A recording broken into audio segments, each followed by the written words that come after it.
From here, let's start it. Many nations now place their faith in capitalism and governments choose it as the strategy to create wealth for the people. बहुत सारे nation क्या करते हैं, place करते हैं अपना faith, अपना विश्वास किसमें, कैपिटलिज्म में, और जो गवर्नमेंट है चूज़ करती है कैपिटलिज्म को as the strategy to create wealth for their people. अपने लोगों के लिए वेल्थ जनरेट करने के स्ट्रैटेजी के रूप में गवर्नमेंट यूज़ करती है कैपिटलिज्म को. The spectacular economic growth seen in the Brazil, China and India after the liberalization of their economies is proof of its enormous potential and success. तो जो स्पेक्टाकुलर इकोनॉमिक ग्रोथ देखने को मिला Brazil में, China में and India में, ठीक है, जब उन्होंने अपने इकोनॉमी है उसको लिबरलाइज किया, तो ये इस बात का सबूत है कि इनॉर्मस पोटेंशियल तो है कैपिटलिज्म में एंड सक्सेस भी मिल रही है. However, the global banking crisis and the economic recession have left many bewildered. लेकिन जो ग्लोबल बैंकिंग क्राइसिस देखने को मिला और जो इकोनॉमिक रेसेशन देखने को मिला, जिसके कारण बहुत लोग क्या हो गए हैं, अब कंफ्यूज हो गए हैं कि इसको अपनाना चाहिए या नहीं चाहिए. ठीक है. The debates tend to focus on free market operations and forces their efficiency and their ability for self-correction. जो डिबेट है वो डिबेट्स है वो किसके तरफ फोकस करता है, tend to focus on the free market operation की तरफ फोकस है एंड फोर्सेस के ऊपर. Okay, their efficiency and their ability for self correction, क्योंकि जो फ्री मार्केट ऑपरेशन होता है वहाँ पे एफिशिएंसी होती है एंड एबिलिटी होता है सेल्फ करेक्शन का. Issues of justice, integrity and honesty are rarely elaborated to highlight the failure of the global banking system. तो जो इशूज़ है जस्टिस, इंटीग्रिटी एंड ऑनेस्टी, ये बहुत कम ही इलेबोरेट किया जाता है और कम ही हाईलाइट किए जाते हैं failure of the global banking system दिखाने के लिए. ठीक है. The apologist of the system continue to justify the success of capitalism and argue that recent crisis was a blip. जो अपोलॉजिस्ट है सिस्टम के, जो कैपिटलिज्म को सपोर्ट करते हैं, वो कंटिन्यू करते हैं जस्टिफाई करना सक्सेस ऑफ कैपिटलिज्म को, और ये चीज़ आर्ग्यू करते हैं कि ये जो रिसेंट क्राइसिस था that was blip. Okay, blip मतलब होता है कि अनएक्सपेक्टेड, माइनर या फिर typically temporary deviation from the general trend. तो जनरली जो होता है वैसा नहीं है, मतलब जो ग्लोबल फाइनेंशियल क्राइसिस हुआ वो एक ब्लिप है कैपिटलिज्म में, अदरवाइज ऐसा कोई ट्रेंड है नहीं, ऐसा वो जस्टिफाई करते हैं जो अपोलॉजिस्ट है कैपिटलिज्म के. Their arguments betray an ideological bias with the assumption that an unregulated market is fair and competent. और उनका आर्ग्यूमेंट है वो बिट्रे करता है आइडियोलॉजिकल बायस को विद द अजम्पशन, इस अजम्पशन के साथ दैट जो अनरेगुलेटेड मार्केट है वो फेयर है एंड कॉम्पिटेंट है, and that the exercise of the private greed will be in the larger public interest. That the जो एक्सरसाइज है पब्लिक ग्रीड का वो क्या होगा, लार्जर पब्लिक इंटरेस्ट में ही होगा. फिर recognise the bidirectional relationship between the capitalism and the greed. तो कुछ तो रिकॉग्नाइज करते हैं कि बाई डायरेक्शनल रिलेशनशिप है, कैपिटलिज्म से ग्रीड आ रहा है, ग्रीड से कैपिटलिज्म आ रहा है. That each reinforces the other. Surely a more honest conceptualization of the conflicts of the interest among the rich and the powerful players who have benefited from the system. तो ये more honest conceptualization है of the conflict of interest का among the rich, जो rich है उनमें, और जो powerful players है जो कि बेनिफिट हुए हैं कैपिटलिज्म वाले सिस्टम से, उनका जो बायसेस है एंड आइडियोलॉजी है is needed. Their biases and ideology is needed. The focus on the wealth creation should also highlight the resultant gross inequity. तो जो वेल्थ क्रिएशन है वो उसको इस चीज़ को भी हाईलाइट करनी चाहिए कि उसके कारण, वेल्थ क्रिएट करने के कारण कितनी ग्रॉस इनइक्विटी क्रिएट हुई है. अब क्वेश्चन पे आते हैं. The apologist of the free market system according to the passage क्या बिलीव करते हैं. जो फ्री मार्केट सिस्टम है उसके अपोलॉजिस्ट क्या बिलीव करते हैं. Market without control of government authorities, market without protection by the government, ability of market to self correct. ये तो सही लग रहा है, ऐसे ही तो बोला था पैसेज में. Market for free goods and services, free good and services नहीं, गवर्नमेंट का प्रोटेक्शन भी नहीं बोला था. Market without control of government authorities, government authorities की ऐसा कोई बात हुई नहीं थी, मार्केट इकोनॉमी की बात हो रही थी. तो ability of market to self correct. Then next question है कि with reference to the ideological bias the passage implies that. Ideological bias के रेफरेंस में बता रहे हैं कि पैसेज क्या इम्प्लाई करता है. Free market is fair but not competent. Free market is not fair but competent.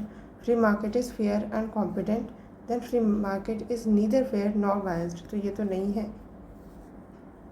Then ये भी नहीं है, fair but not competent. तो C will be the correct answer. यही तो पैसेज में बोला था कि free market fair and competent है. ये आइडियोलॉजिकल बायस के साथ चलता है कैपिटलिज्म का ideology. Then next question, the exercise of the private greed will be in the larger public interest from the passage. जो एक्सरसाइज है प्राइवेट ग्रीड का वो लार्जर पब्लिक इंटरेस्ट में होगा. बता रहा था ना पैसेज में कि अगर क्या होता है, ये एक्सरसाइज है प्राइवेट ग्रीड का. यहाँ कहीं पे ग्रीड एंड जहाँ पे वो बोल रहा था, हाँ ये तो एक दूसरे को रेनफोर्स करते हैं, तो लार्जर पब्लिक इंटरेस्ट में ही होगा. तो क्यों बोल रहा था, refers to the false ideology of the capitalism. Then underlies the righteous claim of the free market, shows the benevolent face of the capitalism, ignores the resultant gross inequity. Okay, तो जो एक्सरसाइज है private grid का, again हम वहीं पर से पढ़ लेते हैं. तो few recognize bidirectional relationship between the capitalism and the greed that each reinforces each other. Surely a more honest conceptualization of the conflict of interest among rich and powerful players who have benefited from the system, their biases ideology is needed. The focus on the wealth creation should highlight the resultant gross inequity. Okay, sorry ये तो ऊपर paragraph में दिया हुआ है.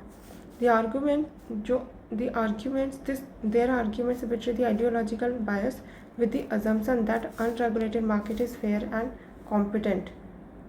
Okay तो उनका assumption है unregulated market is fair and competent and that the exercise of the private good will be in the larger public interest. तो उनकी फॉल्स आइडियोलॉजी है, ये तो सही होना चाहिए ऐसे तो, क्योंकि वो आइडियोलॉजिकल बायस है ना, अजम्पशन की अनरेगुलेटेड मार्केट फेयर है करके.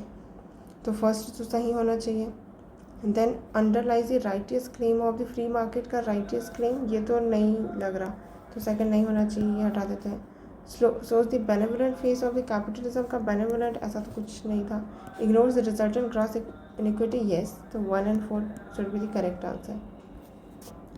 Next passage, net profits are only 2.2% of their total assets for central public sector undertakings. जो net profit है वो only 2.2% ही है उनका total assets for central public sector undertakings का, lower than for the private corporate sector. तो ये तो समझ आ रहा है कि प्राइवेट कॉरपोरेट सेक्टर से कम है.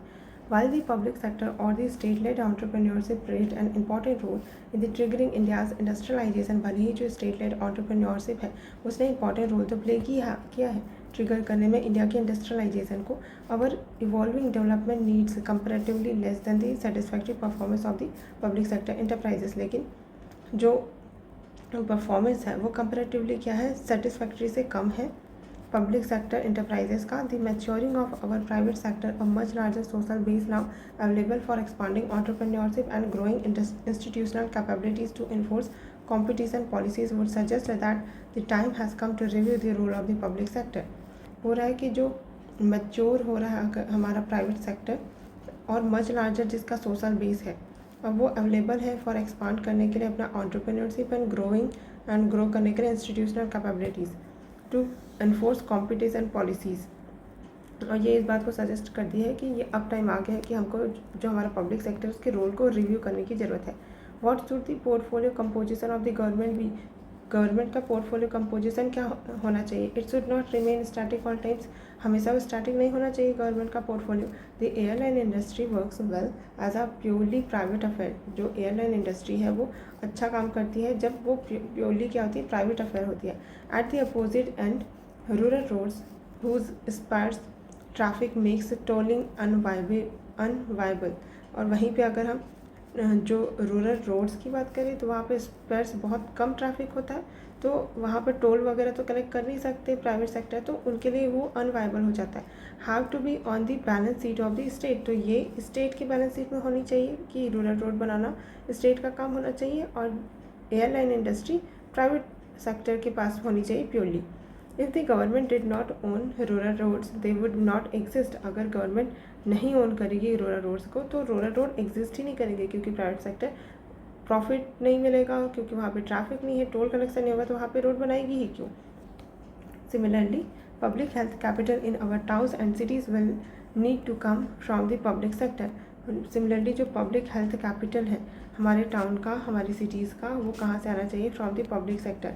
Equally preservation and improvement of the forest cover will have to be a new priority for the public sector assets. तो जो इक्वली प्रिजर्वेशन है एंड इम्प्रूवमेंट है फॉरेस्ट कवर का, ये भी एक नई प्रायोरिटी है जो पब्लिक सेक्टर एसेट की तरफ होना चाहिए, ना कि प्राइवेट के पास. Take the example of the steel with the net near zero tariff India. Okay, तो स्टील का अगर हम एग्जांपल लें जहाँ पे near zero tariff government charge करती है. India is a globally competitive market for the metal. India globally competitive market है मेटल के लिए. Indian firms export steel into the global market. जो इंडियन फर्म्स है एक्सपोर्ट करते हैं स्टील को ग्लोबल मार्केट में, which demonstrate that there is no gap in the technology. तो इसका मतलब ये है कि टेक्नोलॉजी में तो गैप नहीं है. Indian companies are buying up global steel companies. जो इंडियन कंपनीज है वो ग्लोबल स्टील कंपनीज को बाय कर रहे हैं, जो ये दिखाता है that there is a no gap in capital availability. तो कैपिटल अवेलेबिलिटी में भी कोई दिक्कत नहीं है ना. टेक्नोलॉजी में भी कोई दिक्कत नहीं है, no gap in technology. Under these condition private ownership works best. तो ऐसे कंडीशन में प्राइवेट ओनरशिप है वो बेस्ट वर्क करती है, ना कि यहाँ पे public sector. Private ownership is clearly desirable in the regulated industries ranging from finance to infrastructure. तो जो प्राइवेट ओनरशिप है वो क्लियरली डिज़ायरेबल है रेगुलेटेड इंडस्ट्रीज़ में, कि जहाँ पर रेगुलेटेड इंडस्ट्रीज़ है वहाँ पे प्राइवेट ओनरशिप अच्छे से काम करती है. रेंज करता है ये फाइनेंस से लेकर infrastructure, where the government agency performs the function of regulation. तो इन सेक्टर्स में गवर्नमेंट सिर्फ रेगुलेशन का फंक्शन परफॉर्म करती है. And multiple competing firms are located in the private sector. और मल्टीपल कॉम्पीटिंग फर्म्स हैं वो प्राइवेट सेक्टर में लोकेटेड होंगे. Here the simple and the clean solution क्या है कि government as the umpire and the private sector as the player is what works best. तो ऐसे जगह पे इस ऐसे वाले प्राइवेट सेक्टर जहाँ पे रेगुलेशन का काम गवर्नमेंट करी है, तो ऐसे में क्या होगा, गवर्नमेंट एक एम्पायर का काम करी है एंड प्राइवेट सेक्टर प्लेयर का काम कर रहे हैं. In many of these industries we have a legacy of the government ownership. बहुत सारे इंडस्ट्री में तो हमारे पास गवर्नमेंट की लेगेसी है कि गवर्नमेंट पहले इसको ओन करती थी. Where productivity tends to be lower. जहाँ पे प्रोडक्टिविटी पहले कम हुआ करती थी. Fear of bankruptcy is absent and the risk of asking for money from the tax payer is ever present. तो फियर ऑफ बैंक्रप्सी वहाँ पे उस टाइम पे एब्सेंट होता था क्योंकि गवर्नमेंट ओन करती थी. And risk of asking for money from the tax payer is ever present. There is also the conflict of interest between the government and owner. के बीच में कॉन्फ्लिक्ट ऑफ इंटरेस्ट भी रहता था between government as a owner and the regulator. तो क्योंकि अगर government ही own करेगी तो खुद को ही रेगुलेट करना है और खुद ही ओनर है, तो कॉन्फ्लिक्ट ऑफ इंटरेस्ट तो आ जाता था वहाँ पे. The formulation and implementation of the competition policy will be more vigorous. जो फॉर्मुलेशन है एंड इम्प्लीमेंटेशन है कॉम्पिटिशन पॉलिसी का, वो ज़्यादा विग्रस होगा एंड फेयर होगा अगर गवर्नमेंट कंपनीज है आर आउट ऑफ एक्शन. अगर गवर्नमेंट कंपनीज एक्शन से बाहर आ जाए तो. देन क्वेश्चन पे आते हैं. According to the passage which is are the reasons for saying that this time has to come to review the role of public sector. क्या reason है कि हमको रिव्यू करने की ज़रूरत पड़ी है पब्लिक सेक्टर को? तो क्यों रिव्यू करने की ज़रूरत पड़ी हमको पब्लिक सेक्टर के रोल को? Now public sector has lost its relevance in industrialisation process. क्योंकि अब पब्लिक सेक्टर है वो उसका रेलेवेंस ख़त्म हो गया है, इसलिए हमको has lost in relevance in the industrialisation process. Then public sector does not perform satisfactorily. ये तो होना ही चाहिए कि पब्लिक सेक्टर है वो परफॉर्म नहीं करी satisfactorily. Then entrepreneurship in private sector is expanding. Then effective competition policies are available now. Available है अभी, तो ऐसा तो नहीं बोला था, तो 4 तो नहीं होना चाहिए, इसको हटाते हैं. सेकेंड एंड 1/3, तो सेकेंड उल्टी होगा क्या? वापस से देखते हैं. Now public sector has its lost its relevance. तो ऐसा तो नहीं बोल सकते कि पब्लिक सेक्टर का रेलेवेंस ख़त्म हो गया, क्योंकि पैसेज में तो ये बोल रहा था ना कि प्राइवेट जहाँ पे रूरल रोड बनवाना है वहाँ पे पब्लिक सेक्टर का काम है. तो फर्स्ट तो नहीं होना चाहिए, तो फर्स्ट हटाते हैं. फर्स्ट तो डेफिनेटली नहीं होना चाहिए, और दोनों में है. तो 3 और 4 में तो दोनों में अगर एक भी सही लगा तो सही हो जाएगा. Entrepreneurship in private sector is expanding. ये बात तो ठीक है, प्राइवेट सेक्टर में एक्सपांड हो रहा है, तभी तो बता रहा था कि ग्लोबल मार्केट में कैसे प्राइवेट सेक्टर है वो पार्टिसिपेट कर रहे हैं स्टील वाला, तो ये तो होना चाहिए. Effective competition policies are available now. तो ये तो होना ही पड़ेगा, तो 2, 3, 4 correct. Okay. The next, according to the passage rural roads should be in the domain of the public sector only. Why? क्यों रूरल रोड्स है वो गवर्नमेंट के डोमेन में होनी चाहिए, मतलब पब्लिक सेक्टर में होनी चाहिए. Rural development work is the domain of the government only. Government का ही बस काम है? नहीं, ऐसा तो नहीं है. Private sector can not have monetary gains in this.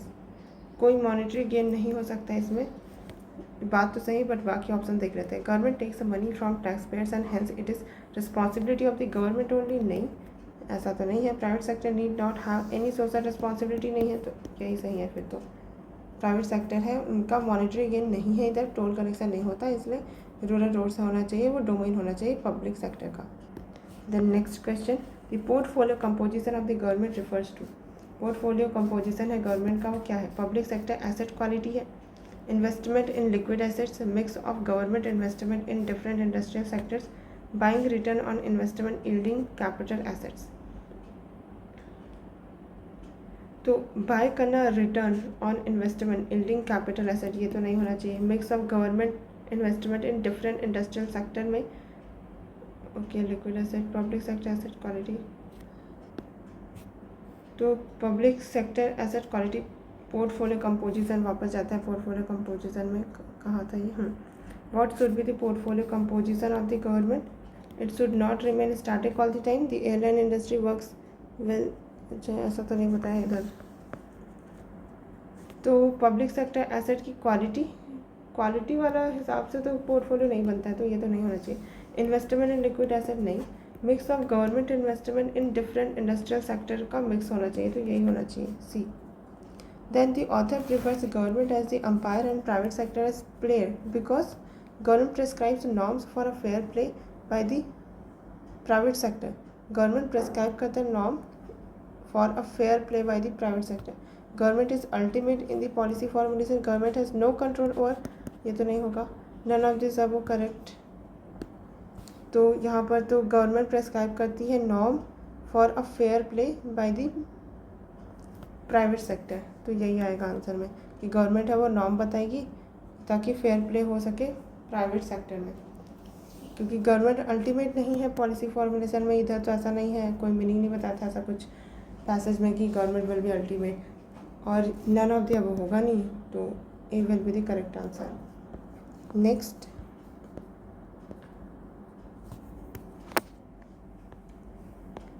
तो ये लास्ट 2 पैसेजेस बचे, फिर ख़त्म. Right. In front of us was walking a bare headed old man in tattered clothes. तो हमारे सामने एक bare headed old man walk कर रहा था. मैन इन टैटर्ड क्लॉथ्स, फटे हुए कपड़े के साथ. He was driving his beasts. They were all laden with heavy loads of clay from the hills and looked tired.